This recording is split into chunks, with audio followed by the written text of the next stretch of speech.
Oi oi, Roger Retro Gamer. It's that time.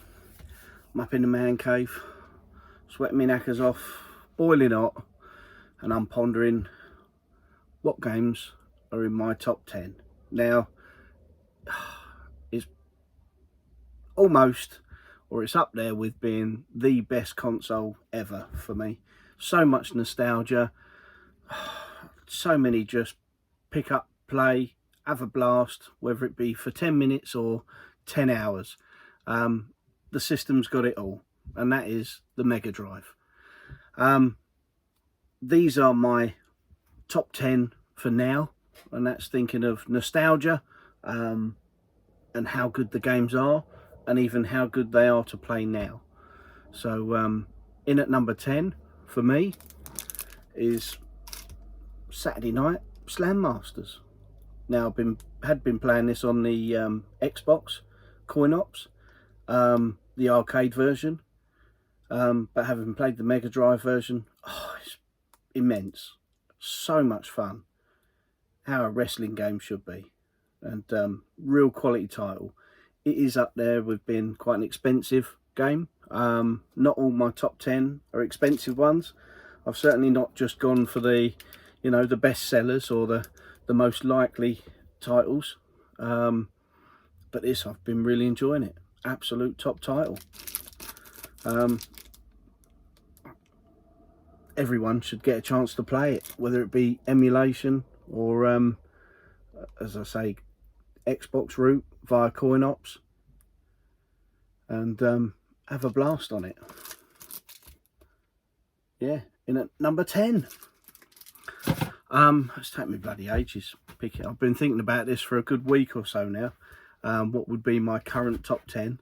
And in at number 9, The Haunting. Now, I had this back in the day. It was just something so different. It's a bit like a Sims type idea. And the idea is to scare the pants off the family that have come into the house. And isometric sort of 3D. Really had something different. So much humour. Haunting, starring Poltergeist. And as I say, I had it back in the day and it was brilliant. Really good title. Remember getting this from good old Woolies. Mum doing her trick. I picked up the game from Roy's. Absolutely immaculate. I think it was Ayrton Senna too. It was still going for good money in Woolies, and it was absolute brand new with a little Sega sticker on the box. And Mum done her trick, took it back to Woolies, and swapped it for this that was new out. So yeah, really good game. Once again, all these, definite stand the test of time.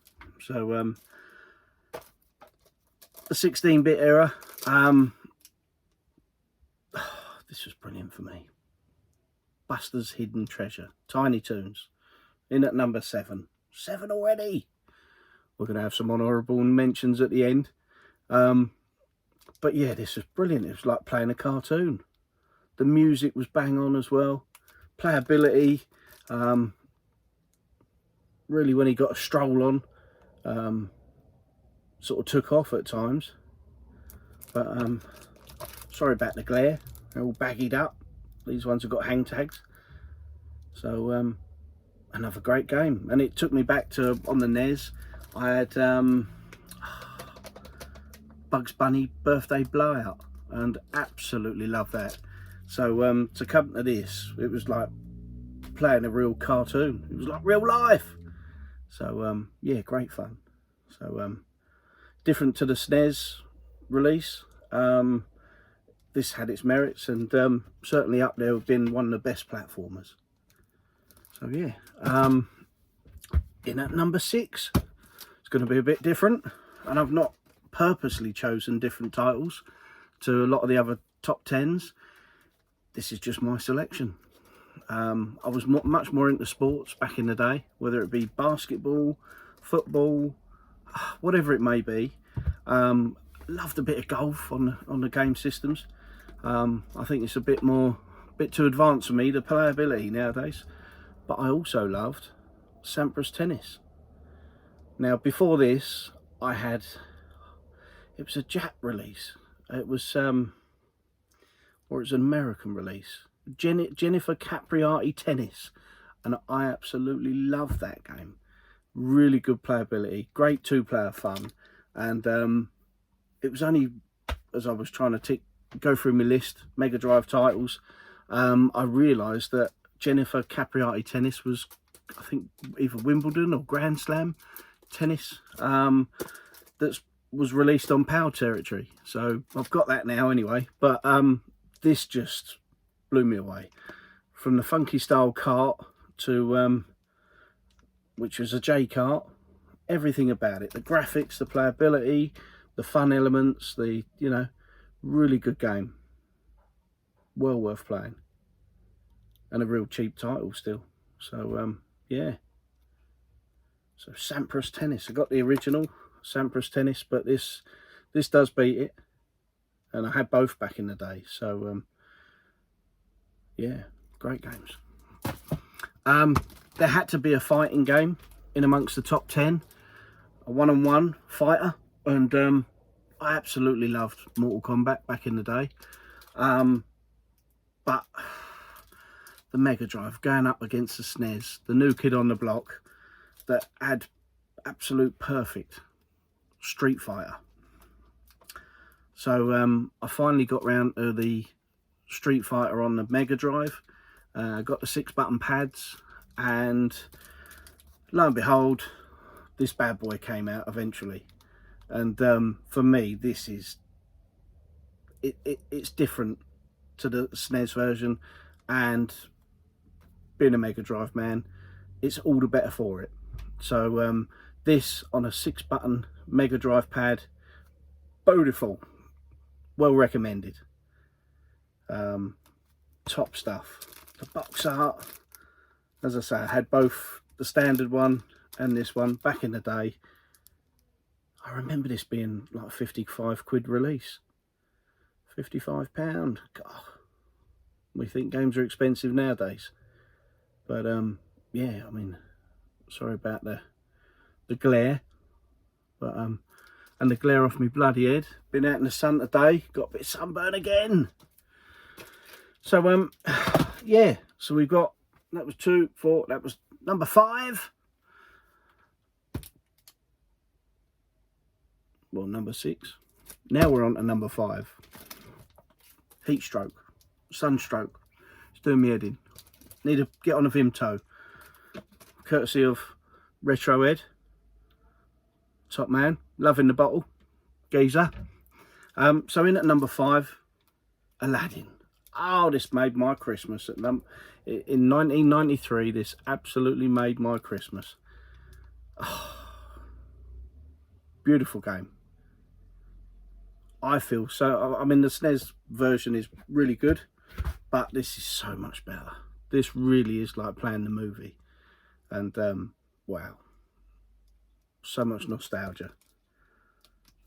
Aladdin, real difficulty, but it certainly had that just one more go appeal to it. Absolutely stonking title. Took me bloody ages to complete it back in the day.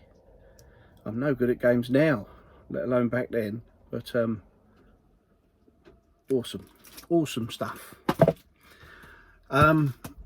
This may be deemed cheating a little bit, but I don't care. It's an official release, and I had it back in the day. So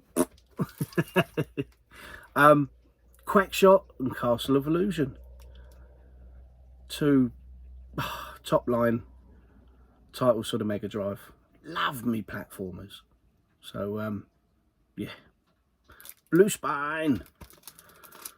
But yeah, I know a lot of people like the Master System version, Castle of Illusion, but I missed out on the Master System. So for me, the Mega Drive one holds the nostalgia, and for me it's the better version. Quackshot, really good game. Bit of Donald Duck. So yeah, I presume this I don't know about prices so much now, only for the ones I'm still searching for, but I presume they're still reasonably cheap. Go out and nab it. No doubt it's cheaper buying this than the 2 separate versions. So we're on to the big boys now, and the opening theme music. Ah, what a beat. Playability is second to none. It's a system seller all day long. And what more needs to be said? You know, absolutely sublime. Beat 'em up action, side scrolling, the music, the playability, even now, amazing game. And it still hasn't been beaten. Number 4 came bloody close. Number 3 is really good. And number 1 is amazing. But this just is that little notch above. It just hit the right note. It was absolutely bang on with just everything. What a game. We all know about it. Should be in everyone's collection. Streets of Rage 2. So, in at number 2. Now for me, this is the technically most advanced, bestest graphics on the Mega Drive. Top line music. There was whispers of Michael Jackson having something to do with the music back in the day. But don't let that stop you. This is Mega Drive platforming at its best. Sonic 3. Now, obviously, I love Sonic 1. Sonic 1 holds memories. Me and Mum playing Sonic 1 when I first got my Mega Drive. That is something I'll never forget. But and then when the cousins come down from London, playing Sonic 2, 2-player Sonic 2, and even now me and the boy, we have a little blast at Sonic 2 now and again. He's an absolute demon on that special stage. But Sonic 3, Blue Spine. But it's the graphics in it, absolutely everything about it. Ice Cap Zone for me is the best level on a platforming game ever. And even the circus level, that music, oh Christ, just brilliant. And the 3D special stages, I mean that one there, or even the bit where you're on the spring, doing, doing, doing, and then just flicking the little tab on the old bonus machine, and then going down, springing up and working your way up and releasing another little treat. That bonus stage was brilliant, but they could have made a bloody game just out of that 3D bonus stage level. Really could have. Something like a Cooler World, that sort of, you know, they could have made a game out of that. Absolutely beautiful stuff. So, so yeah, Sonic 3. A lot of you are going to think I'm cheating with this, but I don't care, because I had this version back in the day, and yes, it is an official release. So once again, double. Oh, Buttercup, she's going to be thinking I've lost the plot up here. Mega Games, and this is Mega Game 6. Now this has got the likes of Italia 90. Oh, brilliant game. Golden Axe, very, very good, but not the best. Streets of Rage, the nostalgia's there. Oh, I had a little blast on this recently. Kept hitting the wrong button at bloody first, setting off the police to come along. Shinobi, I hated that game for the hardness back in the day, but I just had to keep bloody playing it. Really awesome. Super hang-on and columns. There's not a bad game on this console system. What a cartridge, eh? Amazing stuff. Yeah, so you might be thinking I'm cheating, but I'm not. I don't care. Those 6 games in one amazing little package. That official release, argue all you like, I don't care. Just brilliant. Absolutely awesome. So so there's my top 10. It's been a struggle, I must admit, because I keep looking at different games. I've been looking at, I mean, I've moved all the Mega Drive behind me now. So if I flip the old camera up a little bit, we've had a bit of room Tetris in the man cave.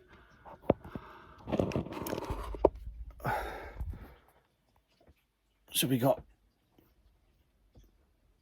Mega Drive all up there, all along. Never mind that retro ghetto, this is all about ghetto in here.